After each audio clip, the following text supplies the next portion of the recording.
Eh bien, salut à tous et à tous. Et aujourd'hui, on se retrouve pour vous parler d'un manga comme j'ai fait pour Death Choice, mais aujourd'hui, on se retrouve avec ma petite sœur. Bonjour. Et du coup, voilà, on va vous parler d'un manga qu'on a lu ensemble. Ce sera pas le seul qu'on fera comme ça, parce qu'on voilà, on a lu les mangas que j'ai dans ma collection. Je vous présenterai ça plus tard. Et aujourd'hui, on va commencer par un manga que je vous ai déjà parlé vite fait. Et du coup, c'est tout simplement Abyss.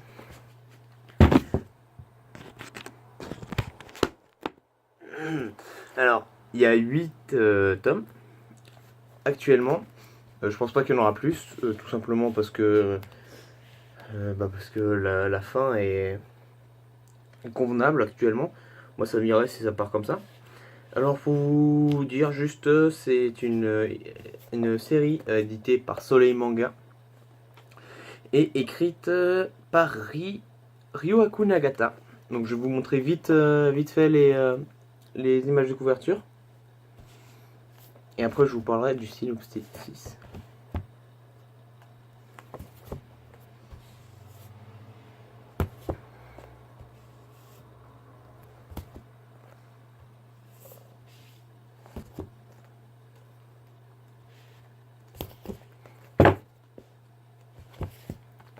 Et la dernière, voilà. Alors, tout simplement. Alors, le scénario n'a rien d'innovant en soi. C'est. On retrouve un personnage euh, qui se réveille au milieu de nulle part. Il sait pas où il est. Il entend une voix dans son cerveau qui lui dit de, de se cacher vite. Et en fait, il rencontre un espèce de monstre, de démon. Bon, et après, il apprend très vite qu'il est dans un lieu perdu, dans un survival game. En fait, c'est pas, il apprend pas qu'il est dans un survival game. Ça marche. Bon, en fait, c'est un manga survival game, un peu horreur. Ça dépend comment on voit la chose. Mais et du coup, le but de Dan, c'est de sortir de ça. On apprend vite fait. De toute façon, c'est pas du spoil vu que c'est le titre du manga. Qui sont dans l'abysse et ils vont devoir se démerder pour sortir de l'abysse. Ce qui est intéressant, c'est que certains personnages ont des triggers ou des triggers. C'est ce qu'il a dans la main. Du coup, c'est des objets permettant d'enclencher un pouvoir. Et du coup, il y en a plusieurs. Ça va de la glace, du feu, de la copie, des trucs psychiques, de la télékinésie, du radar. Bon, il y en a beaucoup. Et du coup, maintenant, qu'est-ce que tu en as pensé? Bah moi j'ai bien aimé le concept. En gros, qu'ils ont les triggers, qui doivent sortir d'un monde où il y a des monstres. Et des fois tu sais vraiment pas ce qui va arriver. Hmm. C'est qui ton personnage préféré? Hmm, c'est Fuse, Fuse. Du coup, qui a le trigger de. la télékinésie. C'est bien. Moi, personnellement, mon personnage préféré, c'est Ao, qui a le trigger de la glace. Mais qui peut l'utiliser qu'à distance zéro. Voilà, c'est juste une. Il y a un peu une contrepartie. Il y en a un qui peut faire des sauts temporels, enfin des sauts dans une pièce, mais s'il y a par exemple un grillage, il ne peut pas traverser ce grillage. Mais du coup, voilà. Euh, du coup, on retrouve certains arcs. Alors, il y a l'arc de la cave, voilà, tout simplement. Après, il y a l'arc de la prison, l'arc de la forêt, l'arc de l'église, l'arc de la grotte. Ouais, je crois. Ouais, la grotte. Et après, l'arc du magasin. Il y a 6 arcs pour 8 tomes. Intéressant. Sachant il y a certains fins de chapitre, fins de tomes, qui sont vraiment durs à attendre. Je pense aux 6 et aux 3 qui ont été compliqués à attendre la suite. Mais bon, après on s'y fait. C'est le bordel.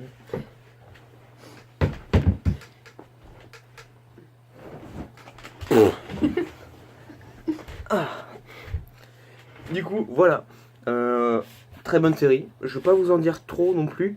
Même si on va en parler qu'un peu encore.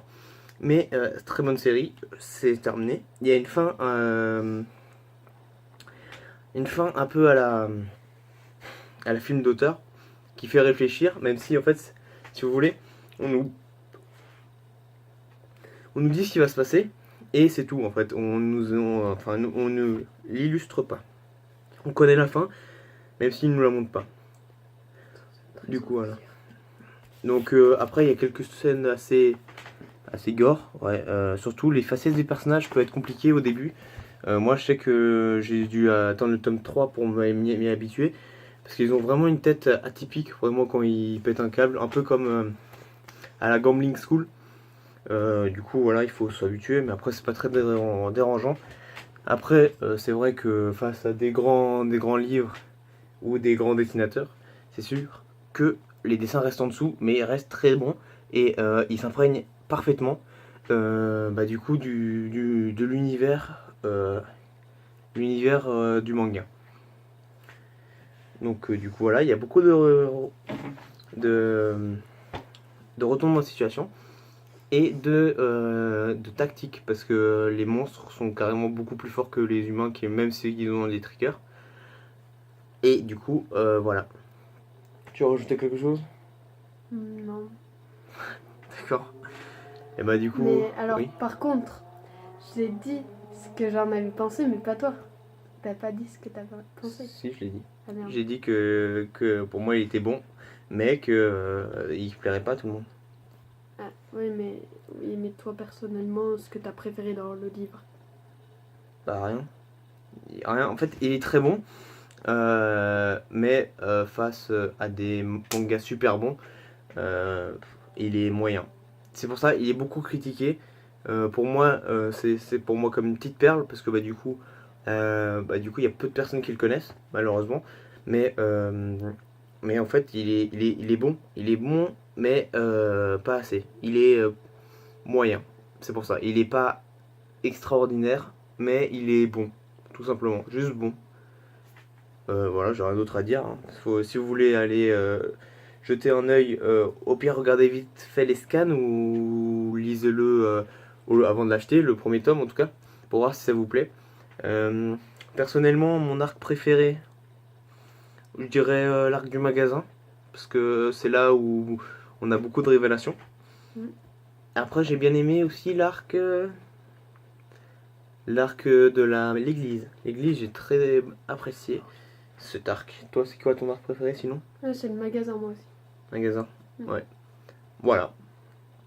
Donc du coup, c'est tout. Du coup, foncez. Par contre, faites gaffe, parce que vu qu'il est un peu spécial, c'est un peu comme à la Kill. On va... Il y a pareil, il y a beaucoup de personnes qui vont accrocher, mais il y a aussi beaucoup de personnes qui vont pas accrocher. Donc voilà, c'est le coup de chacun. Après, on verra. Voilà, bah je vous souhaite à la prochaine et portez-vous bien. Allez, ciao.